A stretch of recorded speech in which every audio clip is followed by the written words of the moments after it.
इस कहानी के पहले भाग में आपने देखा कि कैसे रति की शादी एक ऐसे घर में हो जाती है जहां उसकी सास सौतेली होती है और वो पूरे घर वालों को अपने इशारों पर नचाती है। रति छत से सूखे कपड़े उतार कर ले जा रही थी कि तभी उसकी नजर लक्ष्मी पर पड़ती है, जो किसी तरह चोरी से सुनील की अलमारी खोलने की कोशिश कर रही होती है। अरे, ये माँ जी को क्या हो गया? चोरों जैसे क्यों आप मेरी अलमारी खोल रही हैं माँ जी? आपको क्या चाहिए मुझे बताइए। अरे वाह, क्या चाहिए मुझे बताइए। अरे मैं इस घर की मालकिन हूँ, पूरा घर मेरे इशारों पर नाचता है और तुम्हें बताऊं कि मुझे क्या चाहिए? हट यहाँ से। और वो उसे जोर से धक्का देती है। जैसे ही लक्ष्मी रति को धक्का देती है, उसके सर पर चोट लग जाती है और वो बेहोश होकर गिर जाती है। रति के आसपास पूरा परिवार खड़ा रहता है। डॉक्टर जैसे ही उसे देखकर जाता है, रति को होश आता है। अरे बेटा, तुम दूर क्यों खड़े हो? मेरे पास आओ, मैं तुम्हारी माँ हूँ, कमला। रति के मुंह से लक्ष्मी सारंग की माँ का नाम सुनती है तो हैरान सी रह जाती है। क्या बोला रति बहू? चुप कर डायन, तूने मेरे पति और बेटे का हाल बेहाल कर दिया। अब तू मेरी बहू को भी गुलाम बनाना चाहती है? रुक, अभी मजा चखाती हूँ। ये कहकर जैसे उसे पकड़ने की कोशिश करती है, लक्ष्मी वहां से भाग जाती है। लक्ष्मी के जाने के बाद रति अपने ससुर और पति की तरफ देखकर मुस्कुरा देती है। दोनों समझ जाते हैं कि ये रति की चाल है। अगली सुबह लक्ष्मी का पति खाना लेकर खेत में जाने के लिए निकल ही रहा होता है कि लक्ष्मी उसे रोक देती है। अरे कहाँ चल दिए खाना लेकर?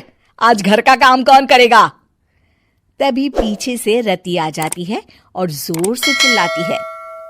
कौन इनको काम पर जाने से रोक रहा है? मैं अभी उसे मजा चखाती हूँ। जैसे ही रति लक्ष्मी की तरफ बढ़ती है, लक्ष्मी घबरा जाती है। मैं तो मजाक कर रही थी बहन। आखिर मैं कौन होती हूँ रोकने वाली? मैं तो बस ये पूछ रही थी कि घर का काम कौन करेगा? कौन क्या? तू करेगी। चल उठा झाड़ू और शुरू हो जा। लक्ष्मी पूरे घर में झाड़ू पोछा लगा रही होती है कि अचानक सामने सारंग खड़ा हो जाता है। अच्छा माँ, मैं काम पर जा रहा हूँ।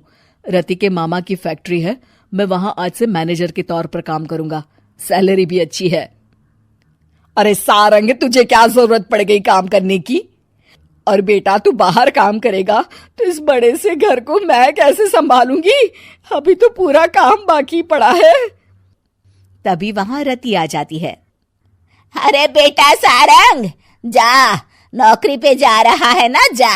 और हाँ, आते वक्त घर के लिए सब्जियां ले आना। ये लक्ष्मी बैठी बैठी मोटी हो रही है, जरा काम भी तो कर ले। सारंग के जाने के बाद, अच्छा लक्ष्मी, सुन जरा यहाँ। लक्ष्मी अपनी बहू रति को सारंग की पहली माँ जो मर गई है वो समझकर उसके पास जाती है। अरे बहन, ऐसा क्या हो गया जो तुम्हें वापस आना पड़ा? मैं तो बड़े ही प्यार से इस परिवार को चला रही थी। प्यार से तो मैं बहुत साल से तुझे मजा चखाना चाहती थी, लेकिन किसी औरत का शरीर मुझे नहीं मिल रहा था प्रवेश करने के लिए। अब से ना मैं बहू के शरीर में रहूंगी। और हाँ, तूने कोई भी चालाकी दिखाई या मेरे घर के लोगों को परेशान करने की कोशिश की तो तेरा गला दबा दूंगी।